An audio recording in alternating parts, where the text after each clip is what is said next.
There it is, Monolith from the from LP, which actually stands for a few things. It stands for album, it stands for Lotus Plaza, and it stands, of course, for Lockett Pundt. It works. It's a triple purpose, initials, right?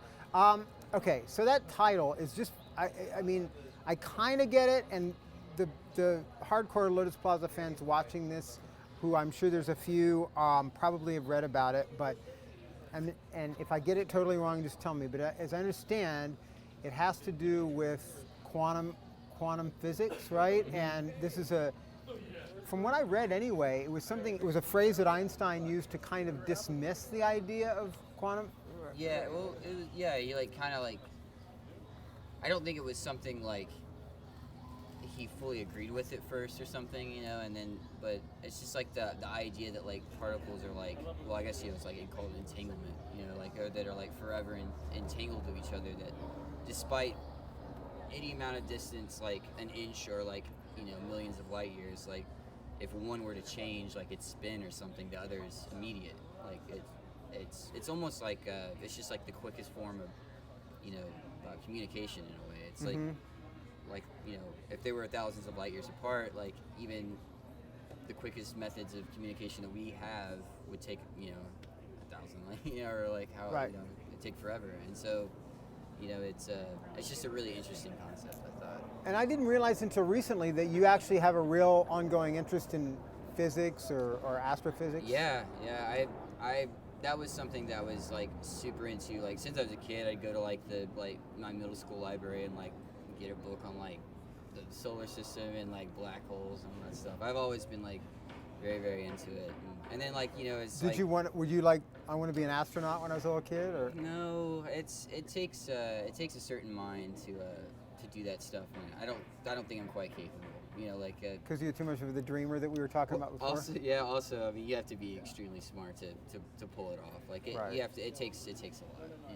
So that idea, that concept of distances, but an eternal kind of connection. I mean, as I understand it, it's kind of a metaphor for the human connection, the friendships that are sort of the heart of the record, right? Right. Yeah.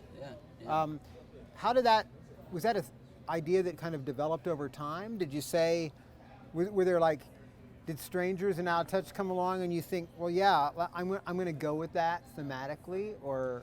Well, I think initially the name like had like I fell in love with it. Like I read it in a book and I was just like, I have to use this. And I just didn't know where or when it would be used. Like it seemed like a better name for an album than like a song or something. Yeah.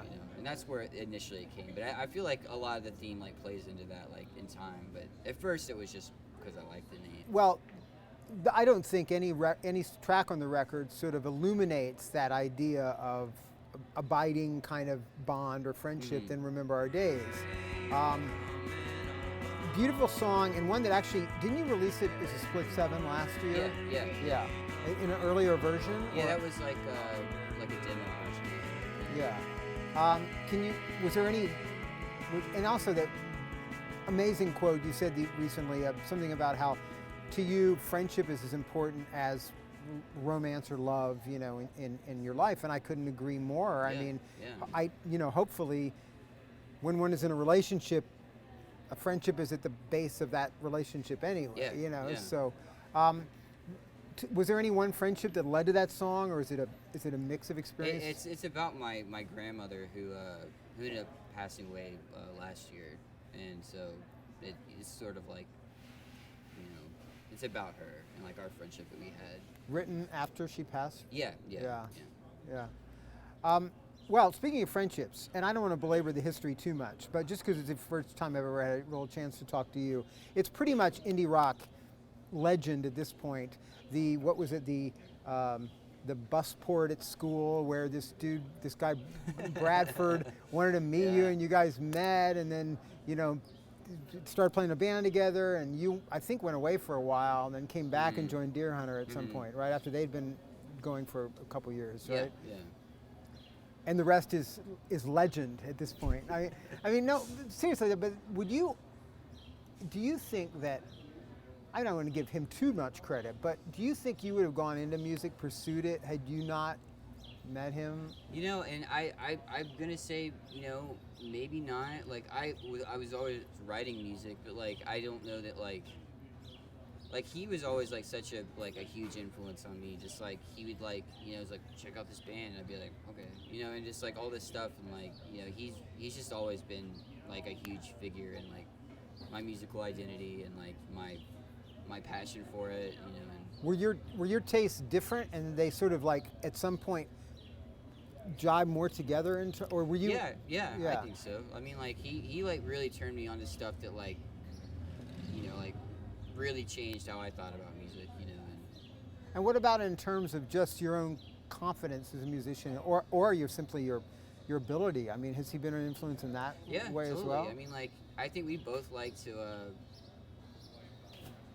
like when we play music, like in Deer Hunter, it's something that like I don't know that I could ever get with like another group or like another with anyone else really. It's like something that like we can like play a song and then like do something just out of nowhere without ever discussing it, and know when to stop, when to start it, when to like to build it, you know, break it down. Like all this stuff is just without, you know, I don't know, it's the weirdest thing, and like I've learned so much from that. And I mean we all have, you know. It's like I think in the beginning we were kind of like, you know, we're all kind of in our head, but within the song, you know, like we knew how to play it. But there was something that was always special, like, because me and him played like in high school, and just like I knew that like, you know, I always had like a really good time playing music on it.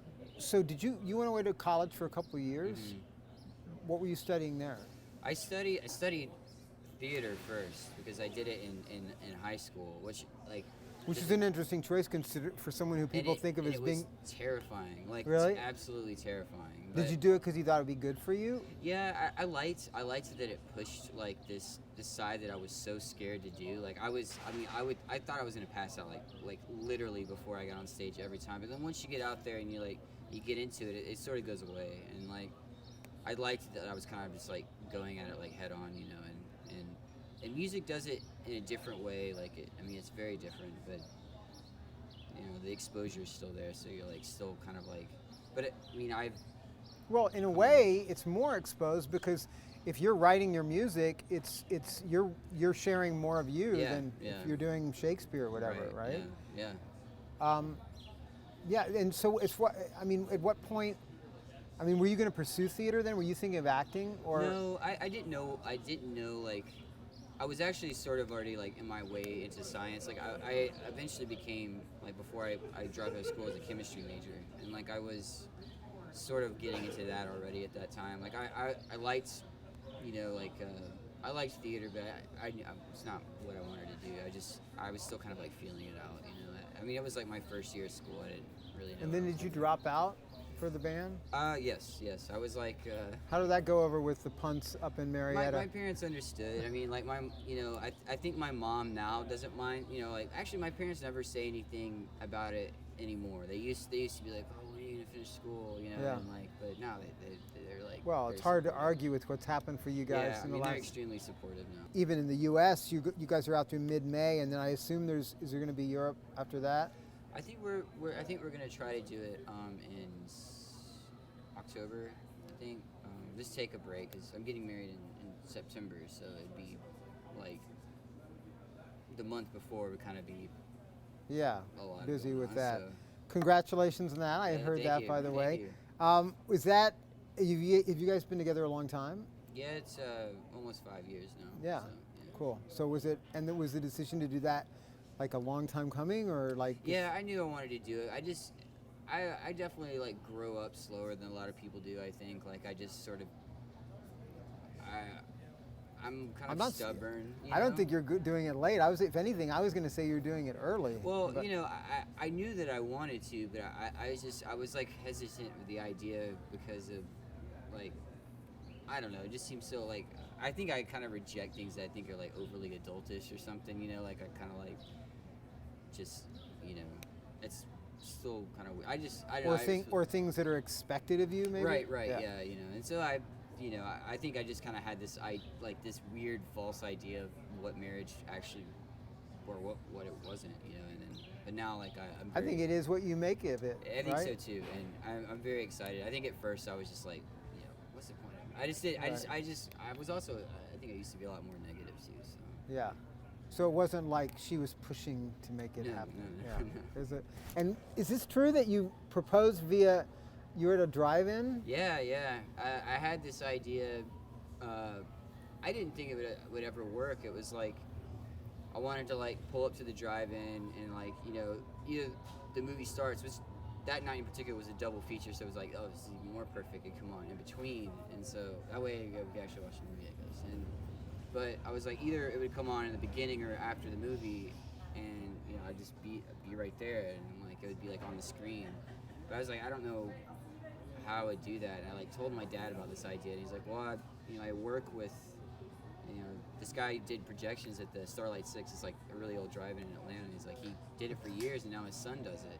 So it's like I could just see what's up. I'll ask him, and then just do like connections. Like I found someone who like would take my video, put it on film, and then that guy would put it up. So like it all worked out like effortless. That's great. And when was this? In August, yeah. Well, that's really cool. It's going to be in Atlanta, I guess, the wedding? No, it's in Savannah, Georgia. Oh, yeah. Yeah. Well, again, congratulations on that. I finally have to ask you, I assume at some point, I think September is going to be 2 years since Halcyon Digest came out, right? I guess it's going to be an even longer wait this time, huh? It'll be. I think like we're, we've talked about it, and just like, with all the wedding stuff, because Moses is getting married as well in May, wow. and so we're just like, all right, we'll take after, because we did a lot of touring for the last record, so we're just like, let's take a break, like sort out personal lives, and then then we'll get back together all fresh. So like we're gonna do it again in probably it'd be the early next year at the latest. So it'd probably be like the fall sometime. I'm sure it's too early to ask this, but I have to believe that Lockett Pundt's going to have an even bigger role in that next Deer Hunter record. We'll see. We'll see what happens. We'll see how it goes. Do you think about Deer Hunter songs, or is it too early for that? Oh, no, I think about it all the time. Like, I've got a few that I've been writing for it, so. Just like, I work kind of slow sometimes, so. Well, you've got a lot of life left in this, and for good reason. Spooky Action at a Distance, the name of it again. Beautiful, beautiful record, and I don't know what else to say except congratulations for so many things, man. Thanks. It's great to see you again. Yeah, and, good to see you too. Good travels, and hopefully I'll see you sometime before the end of the year. Yeah. Cool, man. Yeah. Thanks. Appreciate it.